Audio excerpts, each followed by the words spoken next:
Hey guys, welcome back to the channel. Appreciate you tuning in once again. So we're continuing on our Street Machine group build hosted by Jason over at Blue Ox Models.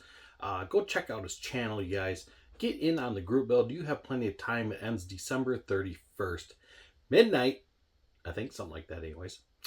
Last video you saw we painted it. We got some of the interior detail done. Like I said, I wasn't a big fan of the interior the way it turned out. Typical rush job.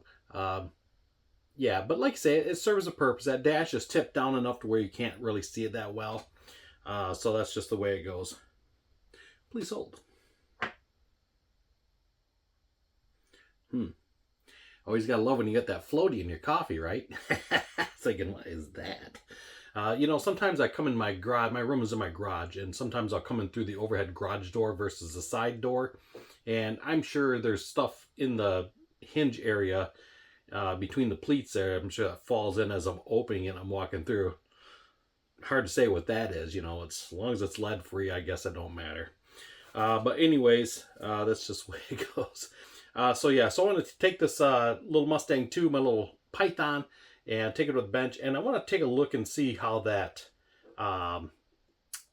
shading or my areas come out that I did the grill and the taillights. I'm really curious if I had any bleed under, any of that. It's not 100% dry, but you can handle it pretty decent. I don't want to work on it or nothing, but I'm really curious because I do want to probably sand it just a little bit, just to give it a little wet sand. I got maybe 2 or 3 spots in it that need a little attention, not a lot, because I did clean my paint booth out, so that made a big difference. Other than that, I'm just curious how that looks, because I want to keep it black on the inside of that. And I want to do the black under the flares. I'd like to do that in gloss. I'll see how it looks. I thought about leaving it flat, but I don't know. I think it looked cool gloss too, so that's why I did it beforehand, because if I obviously wanted it flat, I would have cleared it and then went through and did the black after the fact. Went that route, but I kind of want it shiny. I think that looked cool. Anyways, like I say, the interior is all set for now. You guys saw in the last video. It's not my best work on the dash. It was one of those you can't really see it, so it's, it's tipped down quite a ways. It's okay. So other than that, I'll take you to the bench here. But first, I mentioned I was doing some cleaning, and I ran across some other projects that I forgot I had them here. It's just like, wow. And I ran into some other things I found that I haven't seen in a while. I just, of course, I'm going through things and all that stuff. So before I get to the bench, let me take you for a quick show around, and I'll show you what I found. It's not a big deal. It's nothing major. It's nothing like, wow. But, it's some old kits that I had laying around. I forgot about them. I forgot. So, let's go take a look. First off the bat, I forgot I had this little guy. They give those to us years ago. Back when Chrysler did their 5-star service. You remember that? They had 5-star service.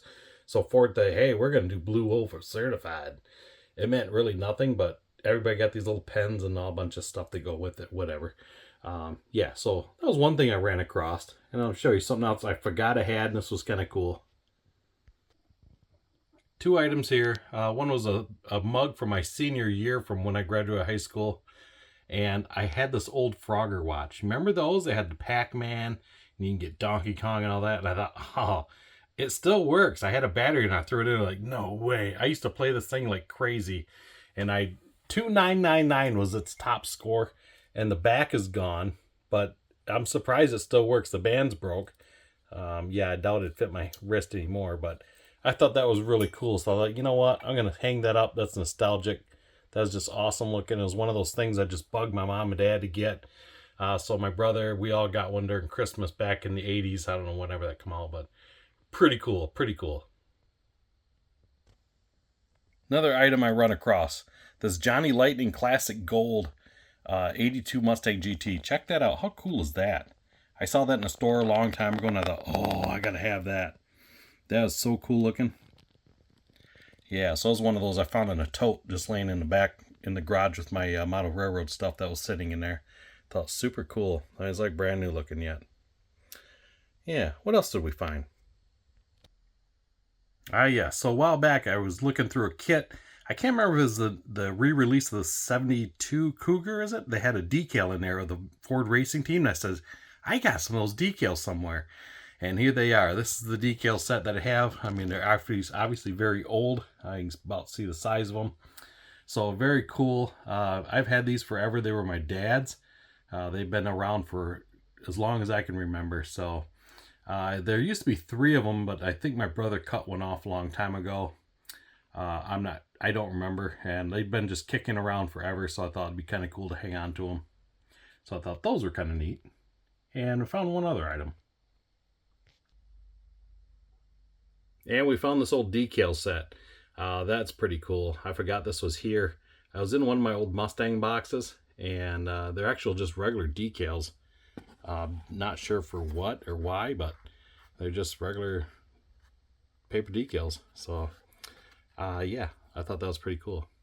So on the net, I found some other models kicking around the box I forgot I need to get started or finished on. So I forgot I had Knight Rider, the Season 1 car. It's all painted, and I think it's clear coated and everything. I forgot I had it in a box. So this is the one that came with the scanner, and I wanted to get it put together and done. Like I say, I believe it's clear coated and everything. And I see there's a couple spots that looks like I needed to touch up on polishing. Probably where I had some dust on or some debris in the paint. So yeah, that was sitting there. And along with my Street Machine group build from the first year, because I started this here and it didn't turn out the way I wanted, so I started sanding it down. And I thought, yep, I need to get back on that. So I thought that was pretty cool. All right, let's take you back to the Mustang. So this is what we got here on the Mustang. So I kind of made this piece of foam board I had sitting here. That's the thumbnail of the last video. So that's kind of where I come up with that. I just took a magic marker, Sharpie and silver, and just wrote that on there and took the model tool and did the outline in the main letters. So that's what the Mustang looks like right now with the black on it. So it's kind of unique looking. Then that, we'll go over to the bench. So like I mentioned to you, I got the engine painted. I went with a flat blue.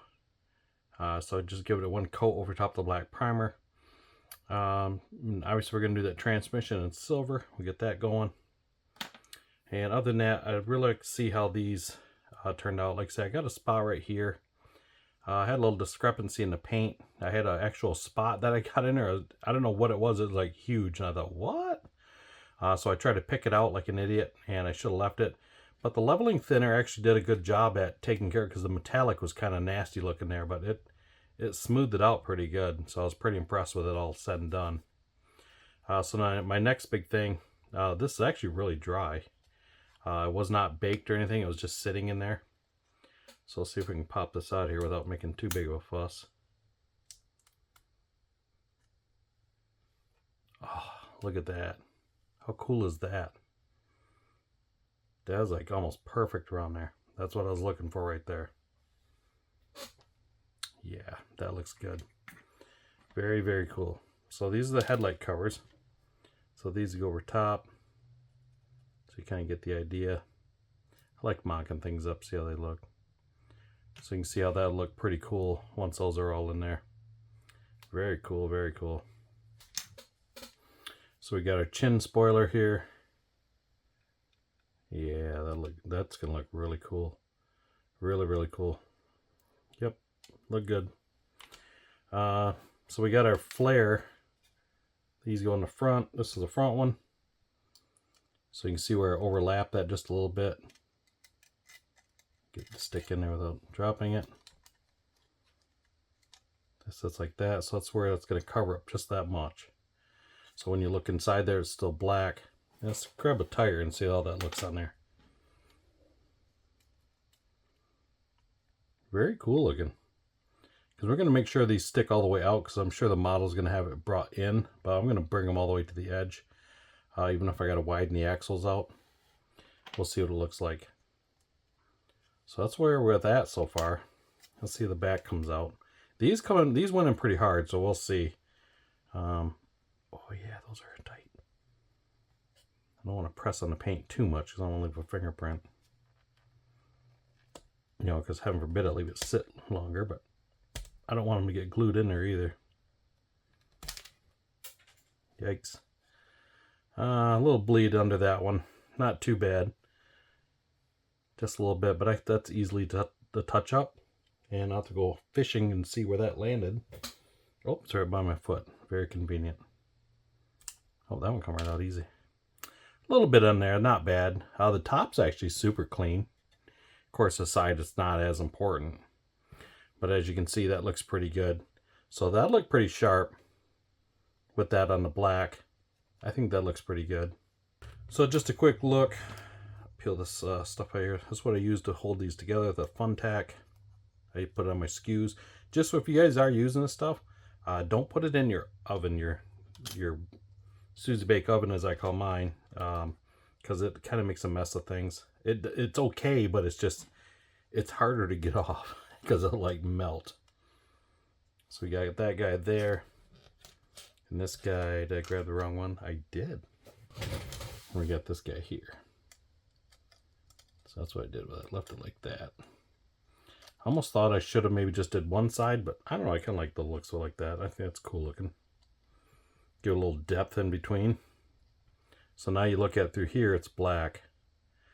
So I'm going to have to go through and retouch up the inside of those flares just a little bit.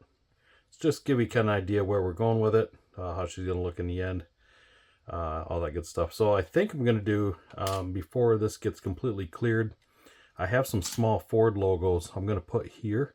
Or I thought about trying to do maybe a Mustang logo across here in a different color. I'm not sure yet. We'll see when the time comes how that's going to look. But that's where we are so far on it. But I think that turned out super cool in the front. That looks really, really good. So I'm pretty happy with that. And like I say, the back will be easy touch up.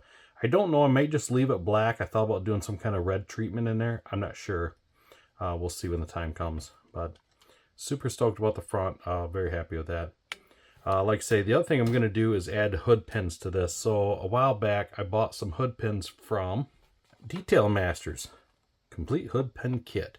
This is a really cool kit. It's actually got little hairpins that goes with it. And they actually use real needles for the pin itself. So we have them here. I don't know if that's leaving the glare on there or whatnot. You can see through the bag. But you got your hood pieces and you got little hairpins. And something just fell out. I think a needle. Better go hunting for that. And you use the needle with the little hole through it. That's what the hairpin will actually go through. So really cool. So I thought that looked really nice on that hood. Other than that, guys, I'm just doing a quick video. Short and sweet. And happy weekend, everybody. That's where we're going to end up at. So I just thought I'd show you where we're at, how this turned out, because I was curious myself. The bleed line, I mean, I got nothing here, so that I'm really happy with that. So like I say, I got one blemish there, and if I didn't have that one, I mean, this thing's actually pretty smooth. I got just a tiny one there, not much. I thought there was something on this side. Maybe not. Not sure. I don't see something. Okay. Anyways, that's pretty much all I got that one spot. So we're going to sand that just a little bit. We're going to let this sit for a couple more days. I may bake it maybe tomorrow. And we will go through and give it a nice heavy coat of clear. Well, not too heavy. And we'll get these popped back in because I want to leave these flat. Now that I know that that seals up pretty good.